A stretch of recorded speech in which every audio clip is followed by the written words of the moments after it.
has reason to think that there may be, say large amounts of unreported cash in the house, or large amounts of commodities that can be sold on the black market easily in the house, if you know what I'm talking about. So again, very, very rare, don't happen very often. But when they do happen, especially when they happen to, when they happen to an innocent victim, extremely terrifying and of course very dangerous. So that's kind of how we approach this, how we see it. Now, when you're thinking in terms of defending yourself and protecting your home, it's useful to think in terms of three different lines of defense. There is the perimeter, which is the outer reaches of your home, the outer area, and this also includes your neighborhood and your block, the perimeter around your home. The building exterior, and this is the walls and the doors and the windows and the physical barriers that prevent someone from actually entering your home. And then internal or interior controls, which would include a variety of different things, the types of locks you have, also if you have a safe for valuables, that sort of thing, and also habits and practices. Do you write down serial numbers on your valuables and things like that? And we'll talk about that in more detail as well. But those are basically the three lines of defense that we think about when we think about burglary prevention. The outer perimeter includes the block that you live on. It's your neighborhood. That's where you live, okay? And I can't really stress the importance of this enough either. When I look at a lot of burglary reports, I read a lot of police reports about burglaries.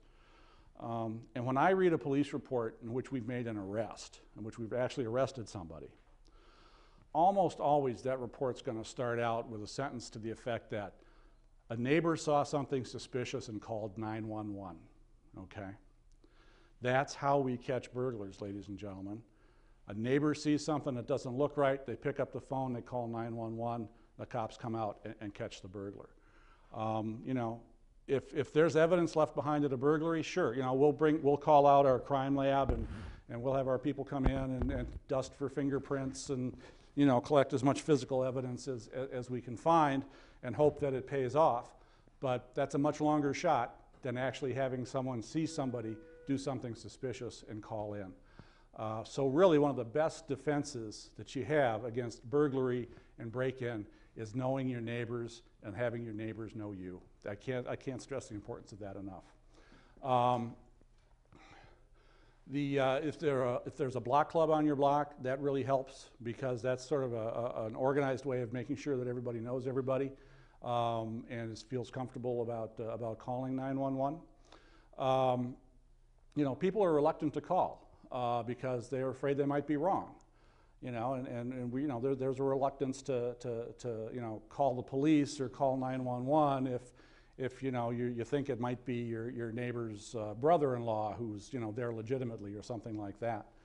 But here's the thing: the better you know your neighbors and the better your neighbors know you, the easier it is for you to distinguish between innocent behavior and activity and suspicious behavior and activity. Okay? And the easier it is for you to make that call, for you to make that distinction, the more comfortable you are making that call, the more comfortable you're going to be calling 911 when you do see something funny, right? So knowing your neighbors, knowing the people who live around you is really important in burglary prevention. Other aspects of the outer perimeter, again, how does the neighborhood look? Is it well maintained? Are the houses well maintained? Are the lawns mowed and things like that? Does it look like people pay attention? Does it look like people care about their neighborhood? Again, burglars don't want people to see them, right? Burglars and criminals in general look for those opportunities for concealment. What they're really looking for is anonymity. They don't want people to know who they are. Burglars and criminals in general feel much more comfortable operating in neighborhoods and areas where it looks like people don't pay attention. If conditions are run down, if a lot of the houses are in disrepair, lawns are overgrown, there's litter everywhere, that sort of thing, that sends a signal, sends a message that people who live there are not all that engaged with their community or with their environment. They're less likely to be vigilant and so forth, and burglars therefore feel emboldened and much more comfortable, doing their thing. So that plays a key role in burglary prevention as well. Is there adequate lighting? Again, are the street lights, on the street working? If, I'll say this, if there's a street light that's out on your street, call 311 in the city of Minneapolis. Call 311 and report that street light is out and ask that it be repaired. Our neighborhood trees and shrubs trimmed properly, and I'll talk a little bit more about that in a couple of minutes here. So that's kind of the outer perimeter idea, okay? The block, the neighborhood itself, its appearance, and how well you know your neighbors. Getting down to your property itself, obviously one of the most obvious perimeter barriers is fencing, right? Having a fence around your property. And fences are great. Fences really help clearly define what we call public space from private space.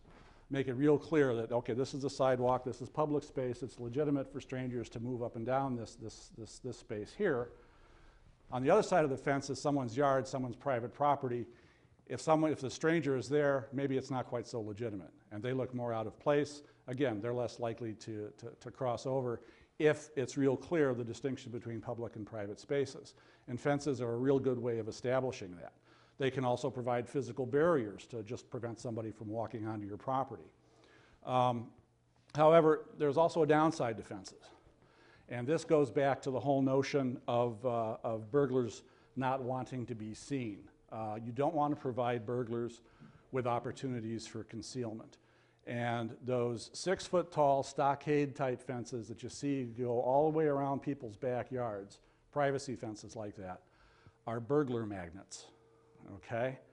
Burglars love those because they know if they get in that backyard, the neighbor's not going to see them, nobody's going to see them, and they can, take their time, and jimmy that door or, break that window or whatever, and people aren't going to see them. I'll be honest with you, I go to a lot of houses where people have been burglarized. And I wish people would call me before they get burglarized so I can come out and give them this information rather than afterwards. But if I go to a house that's been burglarized, I can look at it, and if there's a privacy fence around the backyard, more often than not, yep, they came in through a back door or a back window. They took advantage of that privacy fence. So they can really work against you in terms of home security. So keep that in mind. You really want to have good sight lines around your house. You want your front door and your back door and as many of your windows as possible to be easily visible from the street, from the sidewalk, from the alley, from your neighbors' houses, okay? You really want to have it be as open as possible to take away those opportunities for concealment. Landscaping and shrubbery can work for you and against you in terms of this stuff. Some general guidelines that we suggest is that shrubs should be 18 to 24 inches away from entry points, from basically doors and things like that. Again, to take away that opportunity for someone to hide or be concealed while they try to break in. Hedges and bushes should be cut 6 inches below windows. Okay, you don't want the hedges or the bushes underneath your front window to be up so high that someone can get behind there and be obscured from the street and nobody can see them. So you want to keep those. Down. There's something that we call the 3 to 7 foot rule in crime prevention through environmental design, and basically says that bushes and shrubs should be trimmed down to a height of no more than 3 feet, and the lower branches of trees should be trimmed up to a height of at least 7 feet.